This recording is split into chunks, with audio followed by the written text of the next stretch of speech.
Hey everyone, ready to make restaurant-style chicken biryani right in your own kitchen? I promise, it's simpler than you think. First, let's marinate our chicken. In a big bowl, mix in yogurt, ginger garlic paste, chili powder, turmeric, garam masala, and a squeeze of lemon juice. Add the chicken pieces, coat them really well, and let them soak up those flavors for at least 30 minutes. While that's marinating, rinse your basmati rice a few times, then let it soak for 20 minutes. This makes it super fluffy. Boil water with whole spices, bay leaf, cardamom, cloves, and cinnamon. Add the soaked rice and cook until it's about 70% done. Don't overcook it. Drain and set aside. Now, heat oil and ghee in a large pot.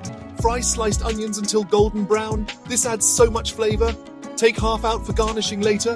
Add the marinated chicken to the pot with the remaining onions.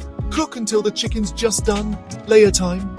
Spread half the rice over the chicken. Sprinkle some fried onions, chopped mint, and coriander. Then repeat with the rest of the rice and toppings. Drizzle a bit of saffron milk on top for that classic aroma. Cover tightly. Cook on a super low heat for 20 minutes to let everything come together.